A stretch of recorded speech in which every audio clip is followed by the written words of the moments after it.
I thought I knew him, I thought our love was unbreakable. But that night, everything I believed shattered. He asked me to wait, and then he came back with his best friend. Secrets, betrayal, and shocking twists that I never saw coming. Stay tuned, this is a story you won't forget.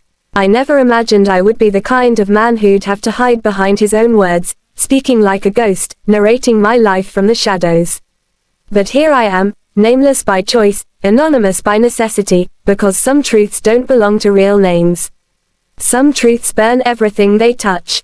My wife had been distant for months. The kind of distance you feel more than see. A softness that used to drape her voice replaced by something sharper, quicker. Her phone became a fortress. Her smile became selective. Her late nights became work deadlines and family emergencies, always conveniently timed. So I made a plan. A calm, calculated, quiet plan. I didn't confront her. I didn't accuse her. I didn't touch her phone. Instead, I decided to surprise her. A full weekend getaway, planned down to the last candlelit dinner and sunset stroll. A place where we first said we loved each other, 7 years ago. A place where we promised honesty, transparency, and devotion. I wanted to reset us. I wanted to rebuild the pieces before they shattered. But as the old saying goes, if you want to make God laugh, tell him your plans. Because 3 days before the surprise trip, something happened. Something small, something ordinary, yet it changed everything. She left her phone on the kitchen counter. Face down, unlocked, screen still glowing. She never does that. I didn't even touch it, just glanced by instinct when the screen lit up again. A message flashed. Same time today, missing yesterday already. My stomach tightened. My breath caught. The walls felt like they moved. Then another message slid in. I can't stop thinking about you. He has no idea. I froze. My hands trembled, but my mind sharpened. I didn't reach for the phone. I didn't need to. My wife walked in at that exact moment, humming softly, unaware of the inferno behind my eyes. She picked up the phone, screen down, locking it automatically in one motion. Too smooth, too practiced. She kissed my cheek. Her lips were warm. My blood was ice. Something inside me cracked, but not loudly. Not violently. More like the quiet snap of a branch underneath the weight of something unexpected. I smiled at her. I don't even know how. She smiled back, too quickly. Then she walked away as if nothing was wrong. I stood there, breathing through betrayal, trying not to collapse into it. My carefully prepared surprise weekend felt like a joke now. A script written by a fool. But I didn't confront her. Not yet. Not then. Instead, I rewrote my plan entirely. If she wanted secrets, I would learn mine faster than she could hide hers. If she wanted silence, I would become quiet enough to hear the truth behind her lies. If she wanted a double life, I would walk into its shadows, uninvited but fully awake. My weekend getaway turned into an investigation. Not of her, but of myself. Of how I got here. Of what I was willing to do. Of how far I would go to uncover what she was doing behind my back, without ever letting her know. I didn't know then how dark the answers would get. How deeply I would sink into her secrets. How much of myself I would lose trying to understand the woman I thought I knew. Or how one small mistake, one forgotten phone, would lead me to discover a truth far more twisted than simple infidelity. A truth that would make me question everything I believed about her. And everything I believed about myself. I didn't sleep that night. I lay beside her, perfectly still, mimicking the rise and fall of her breathing, pretending peace while my mind ripped through every memory we ever created together. She slept deeply, calmly, even gracefully, as though nothing in her world was out of place. But something was. Something large. Something deliberate. Something that had been hiding in plain sight. Around 2 a.m., she shifted in her sleep and curled toward me, draping her leg over mine just like she used to when we were still new, still fragile, still building trust from scratch. But this time, her touch didn't soothe me. It questioned me. It mocked me. It tested how much I could pretend not to see the truth. The message still echoed in my skull. I can't stop thinking about you. He has no idea. Of course I had no idea. I was busy being the husband she claimed she wanted. I was busy planning, working, dreaming of a future she probably already abandoned. But rage didn't drive me. Humiliation didn't either. What moved me was curiosity, cold, clinical, calculated. I wanted to know who. I wanted to know how long. I wanted to know why. Not to confront her, not to scream, not to fight, but to understand the full story before I decided how to respond. Because real betrayal isn't loud. Real betrayal doesn't announce itself. Real betrayal is subtle. It creeps, crawls, and coils around your life like a snake, tightening only when you finally notice it. I didn't want to be strangled by assumptions. I wanted facts. The routine shift. The next morning, she was back to her usual rhythm.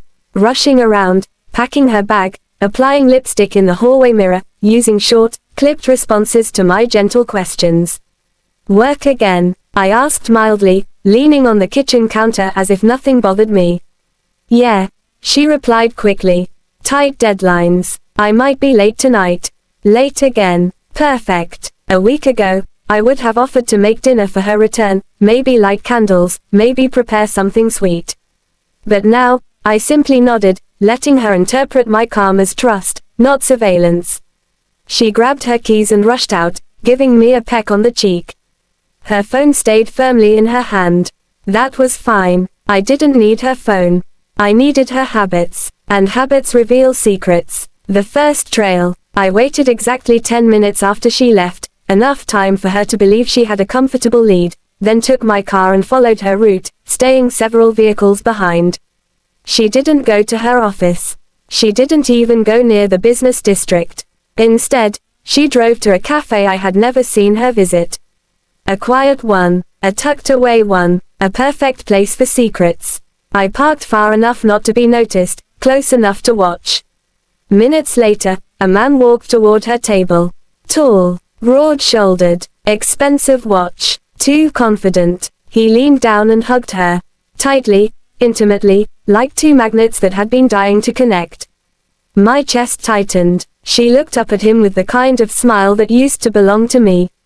Soft, slow, full of warmth she no longer offered at home. They talked. They laughed. They leaned in close. She touched his hand. He touched her wrist. Her eyes softened in a way I hadn't seen in months. I watched everything from behind the tinted glass of my car, invisible yet hyper-aware. And that moment, that quiet cafe table, told me everything I needed to know. This wasn't a fling. This wasn't an accident. This wasn't temporary. This was emotional, deep, dangerous, more devastating than anything physical. She wasn't just cheating on me. She was sharing parts of herself I thought were sacred. The internal split, something inside me snapped, not with violence but with clarity. A clean break, a precise fracture. I didn't feel jealousy. I didn't feel anger. I felt strategy, because now I understood her rhythm, her pattern, her meeting place, her schedule. I drove away before they noticed anything, because the last thing I wanted was to spook her. If she realized I suspected something, she'd go deeper underground, and I'd lose my vantage point. I needed her routine untouched. Predictable, repeating, reliable. I needed to see how far she was willing to go. And I needed distance to think. The decision that changed everything. That evening, I acted normally. Cooked dinner, set the table, pretended nothing inside me had changed. She arrived home around 9 p.m., claiming exhaustion. Her hair smelled different, like unfamiliar perfume or cologne, but I said nothing. She kissed my cheek again. Her lips still felt warm. My heart felt numb. We sat. We ate. We talked lightly about her day, a version of her day that wasn't true at all. And I nodded at every lie as if I believed it. Not because I was weak. Not because I wanted to save the marriage. But because I wanted to see how far she'd push her deception when she thought I wasn't watching. Her lies became my map. Her behavior became my compass. I had no intention of confronting her. Not yet. Instead, I made a new plan. A darker plan. A patient plan. If she thought she was operating in the shadows, she had no idea how deep my silence could go. I wasn't going to expose her. I was going to study her. And then, when the truth was complete, when I had every puzzle piece, I would decide whether to reveal what I knew, or walk away quietly, letting her spend the rest of her life wondering when I discovered her betrayal. Because sometimes the most painful revenge isn't loud. Sometimes it's silence. Sometimes it's simply walking away without warning, leaving the guilty to battle their own conscience forever. But I wasn't there yet. Not even close. There were deeper secrets to uncover. A quiet discipline. A deliberate one. A version of myself I never thought I'd meet. The man who could live beside a liar without flinching. I didn't confront her. I didn't ask questions. I didn't accuse. Instead, I mastered the art of observation. If she wanted secrecy, she would get secrecy. Not hers, but mine. The new routine I built. Over the next few days, I created a routine that mirrored hers perfectly. She woke up early, right pointing arrow, I woke up earlier. She left for work, right pointing arrow, I left 10 minutes after. She returned late, right pointing arrow, I acted asleep. She checked her phone obsessively, right pointing arrow, I pretended not to notice. She smiled at messages hidden behind her screen, right pointing arrow, I memorized the moments. It was a strange kind of calm. Like I was floating outside my own body, watching a movie I already knew the ending to. She truly believed she was getting away with it. That was the part that fascinated me more than it hurt. The audacity, the confidence, the comfort in deceit. She didn't slip up, not once, because she didn't feel threatened. She didn't feel watched. She didn't feel suspected. She felt untouchable, and I let her feel that way. The man in the shadows. I had to know more about him. I didn't know his name. I didn't know his job. I didn't know his relationship status. But I knew his routine. Every time they met, I stayed far enough to be invisible, close enough to record patterns. He arrived 5 minutes before her. He always brought something: flowers, coffee, snacks. He made her laugh in ways I used to. He leaned in too close. He watched her like she was something rare. A man doesn't do all that unless he believes she belongs to him. But he also behaved cautiously, glancing around, choosing a corner seat, lowering his voice. He was hiding too. But from who? From me, or from someone else? One morning, I got my answer. He looked nervous, more than usual. He kept checking the time, kept scanning the entrance. Then I noticed something that made my stomach drop. He wasn't wearing his ring, but the faint band mark was still there. He was married. My wife wasn't the only one living a double life. This wasn't love. This wasn't passion. This was convenience, secrecy, mutual escape. Two people running from their real lives and colliding in a fantasy. And I was done watching from afar. The first move, I didn't confront him, not directly, not yet, but I followed him after their meeting, for the first time. He walked away from the cafe, checked his watch again, then rushed toward a sleek black SUV. A woman was waiting in the passenger seat. She didn't look angry, just tired. He didn't hug her. He didn't kiss her. He barely looked at her. Her eyes followed him like she was starving for affection. I recognized that look. I had worn it myself. She asked him something. Her lips moved gently, almost pleading. He responded quickly, dismissively, like she was a burden. They drove off, and that was when everything shifted. He wasn't a romantic escape for my wife. He wasn't her soulmate. He wasn't even good for her. He was just a man searching for validation outside his marriage. Just like she was searching for an escape from ours. And ironically, the more I watched them together, the less I blamed him. He was simply a reflection of her choices. But her, she was becoming a stranger. The questions I began to ask. That night, as she stood in front of the bathroom mirror removing her makeup, I watched her from the doorway, unnoticed. Her shoulders looked heavier, her eyes looked distant, her smile, when it appeared, felt forced. For the first time, I asked myself, was she unhappy with me, or unhappy with herself? I wasn't sure which answer hurt more. She walked past me, kissed my forehead softly, whispered, "Good night, love," and I lied right back. Good night. Our relationship had become a house of mirrors. Every reflection distorted, every truth hidden behind something shiny and false. The night that changed my investigation. Around midnight, her phone vibrated on her side of the bed. She was asleep, deeply. I didn't touch the phone. I promised myself I wouldn't violate her privacy, even if she violated our vows. But her screen lit up just long enough for me to see a new message preview. This one wasn't from him. It was from someone else entirely. We need to talk. Call me when he's not around. The name was unfamiliar, not the man from the cafe. Someone else. Someone she was hiding from both of us. My breath caught. This wasn't a simple affair. This wasn't just romance or attention seeking. There was another layer, a deeper secret, a third person involved, something bigger than adultery, and suddenly, my quiet investigation turned into a labyrinth. I wasn't just dealing with a cheating spouse anymore.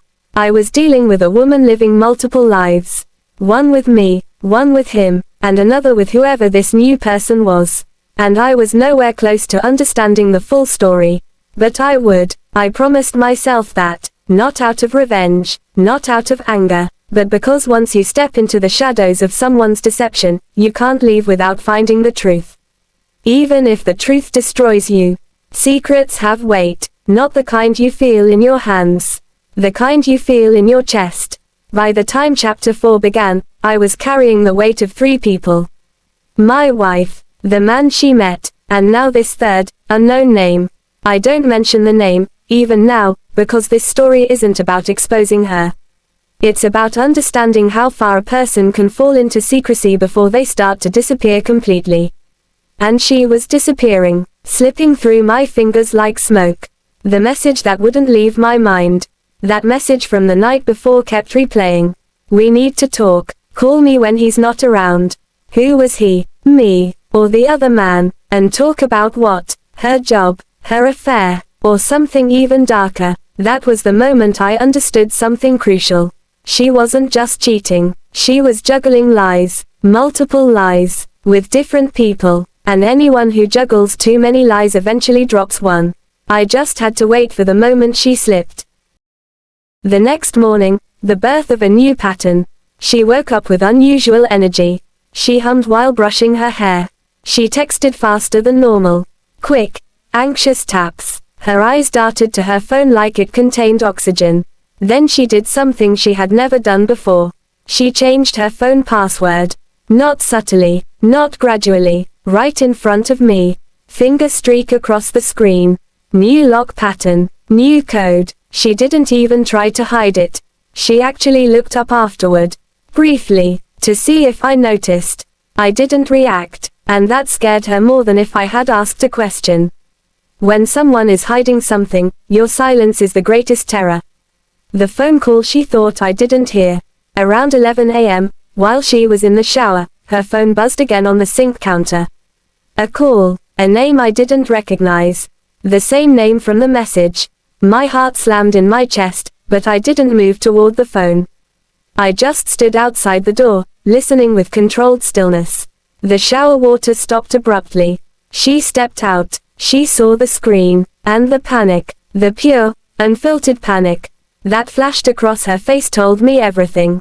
She didn't answer the call. Instead, she called back from inside the bathroom, whispering urgently, not knowing I was near the door. I couldn't hear the full conversation, but the fragments were enough. Not now. He's home. I told you I would handle it. Stop calling this early. I can't let this blow up right now. Not one word was about love. Not one word was romantic. Not one sounded affectionate. Whatever she was hiding with this third person. It wasn't emotional. It was pressure. It was fear. It was obligation. And it made her voice quake. When she came out of the bathroom, she looked composed again. Too composed. But her eyes betrayed her. She was scared. Of him. Not the other man from the cafe. But this new name. The trip I didn't expect. That evening, she told me something shocking. I need to travel for 2 days. Work emergency. She said it too quickly. Didn't meet my eyes. Didn't prepare the lie. Just blurted it out. I nodded calmly. Of course. Do what you need to do. She wasn't expecting that. Her shoulders softened. She smiled. Relieved. And that relief confirmed one thing. She didn't want us to fight. Not because she cared about my feelings, but because conflict would reveal her lies.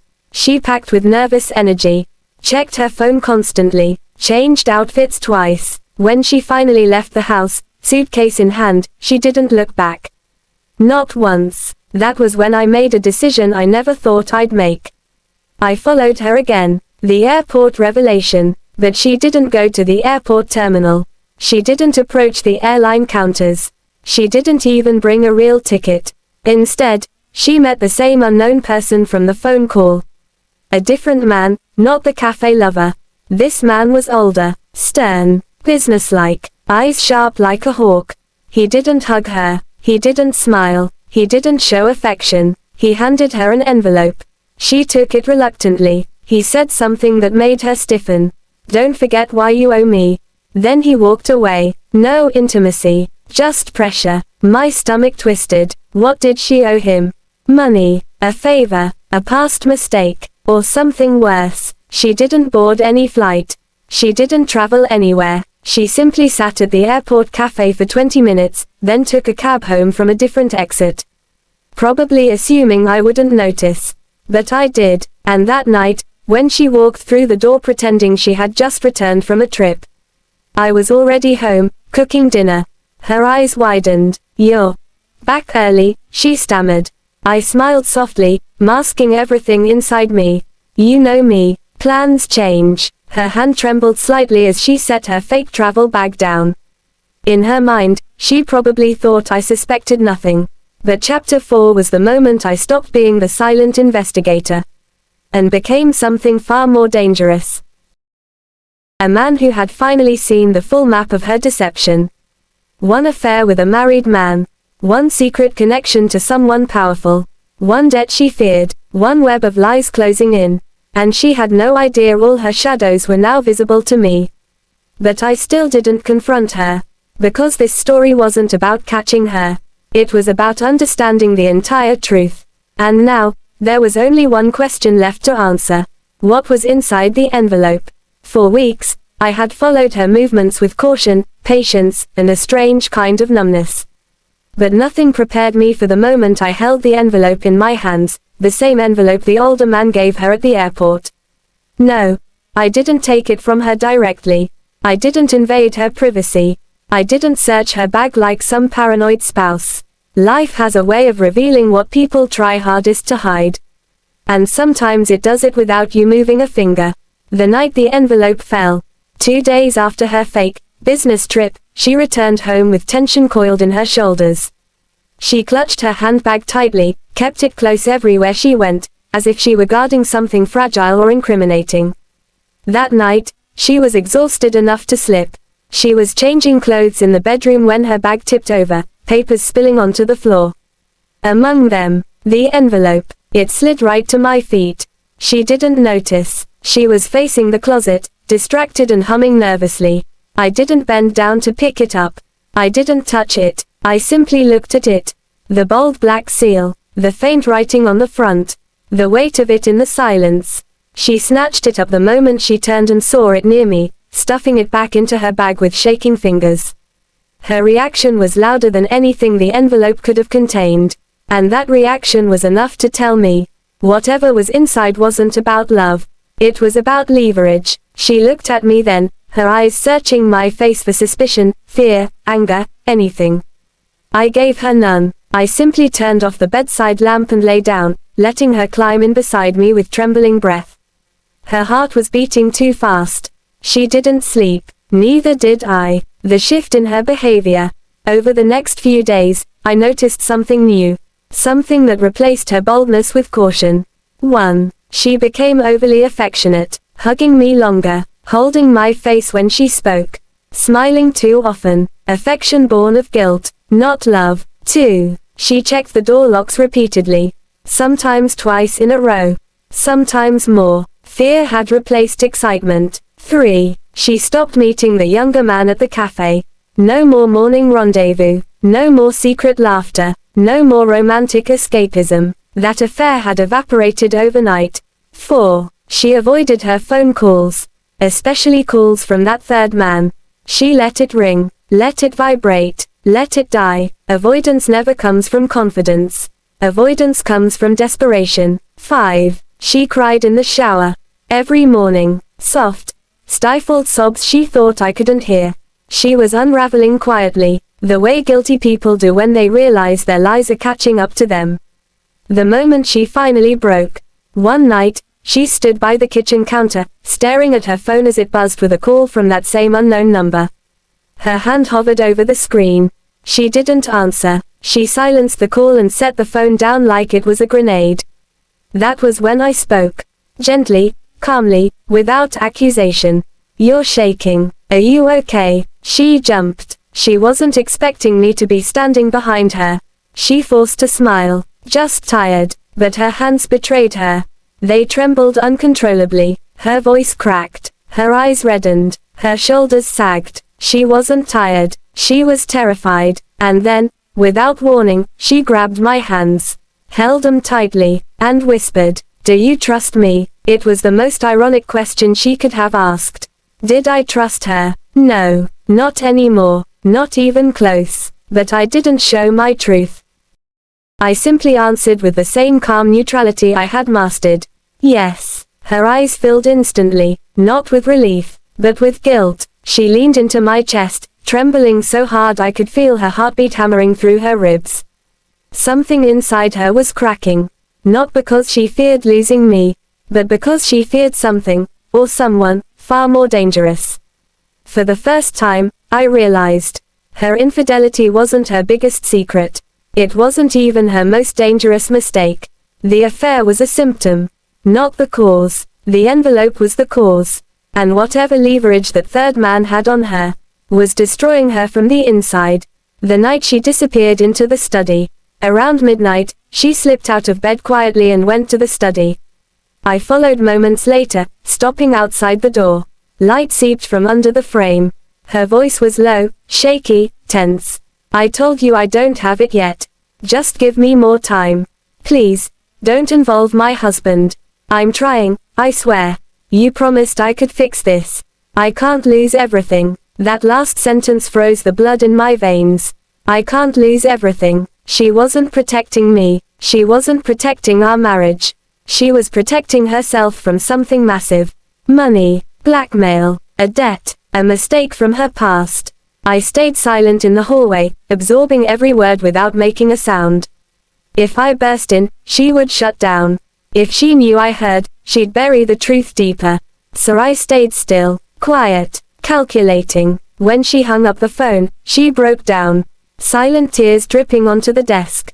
She clutched that envelope to her chest like it contained her soul. For the first time, I saw not just betrayal, but desperation. She wasn't the villain. She wasn't the mastermind. She was drowning, and everything she hid from me, the affair, the lies, the secrecy, began with one catastrophic decision she made long before I ever suspected anything. One decision that put her in the hands of a dangerous person. One decision she had no way to undo. The final realization. She walked back to bed, wiped her face, and slipped under the covers, pretending to sleep. I lay beside her in the dark, staring at the ceiling, breathing steadily, thinking. By the end of chapter 5, I understood one thing with chilling clarity. Her affair was never the real story. The real story was the man with the envelope. The one she owed, the one she feared, the one she desperately tried to keep away from me. The man who had a hold on her life. And whatever he had on her, it was powerful enough to make her risk everything we had. Everything she built, and everything she hoped no one would ever discover. This wasn't simply a story of infidelity. This was a story of a woman running from a mistake big enough to destroy 2 marriages, 3 lives, and a future she thought she could control. And now, without intending to, without trying, without asking, I had stepped right into the center of it. In the end, the story wasn't just about a cheating wife. It was about a woman tangled in lies so deep that she no longer recognized the person she had become. And a husband who quietly uncovered a truth far larger than infidelity. He never confronted her. He never exposed her. He never raised his voice. Instead, he learned the most painful lesson of all. Sometimes the person you trust most is fighting battles you know nothing about. and losing them one lie at a time. His wife's affair with the younger married man was only the surface. Underneath it, she had been carrying a dangerous secret connected to the older man, the one who handed her the envelope. She wasn't cheating for love. She wasn't chasing passion. She was running from a debt she owed, running from a mistake she once made, running from a man who had enough power to ruin her life. The envelope symbolized everything she feared: exposure, humiliation, consequences, and the collapse of the life she was desperately trying to maintain. Her deceit was never about replacing her husband, it was about protecting herself from something she felt she couldn't confess. And he, the anonymous husband narrating this story, realized something profound. He wasn't losing his wife to another man. He was losing her to her own past. In the final weeks of their silent struggle, he watched her crumble under the weight of secrecy. The lies she built to protect herself became the very chains that bound her. Yet he never attacked her. He never demanded the truth. He never punished her, because he understood, she wasn't the villain. She was a broken person hiding her cracks. He stayed because he needed to understand what drove her into the shadows. He stayed because he needed to see the full picture. He stayed because walking away without knowing the truth would haunt him forever. But in the end, he learned the harshest truth of all. Even when you uncover every lie, you still don't know who someone truly is, until they choose to tell you themselves. And she never did. She kept her silence. She kept her secrets. She kept the envelope hidden, figuratively and literally. So the story concludes not with confrontation, not with chaos, not with revenge, but with acceptance. He accepts that he may never know the full truth behind the older man's leverage. He accepts that his wife's affair was only a symptom of something deeper. He accepts that he can only control his own actions, not the shadows she chose to live in. And that is why he remains anonymous. Not to protect himself, but to protect her. Because despite everything she did, everything she hid, everything she became, he still loved her enough to let her story end quietly, without exposure, without judgment, without her husband ever catching her. He simply stepped back, watched her destroy the life she feared losing, and realized that some secrets must remain untold, even when you know them. Disclaimer: this story is a work of fiction for entertainment purposes only. All characters, events, and situations are fictional. Any resemblance to real persons or events is purely coincidental. Viewer discretion is advised for mature themes. If you thought this story was shocking, wait until you hear the full truth. Don't forget to subscribe and hit the bell icon so you never miss a twist. Share your thoughts in the comments. What would you do if this happened to you? Trust me, some secrets are darker than you can imagine. A story of love, lies, and the dangerous choices we make when our hearts are tested. Pushpin, don't miss a single chapter of this suspenseful and emotional journey. Subscribe and hit the bell icon to follow the full story. You won't believe what happens next.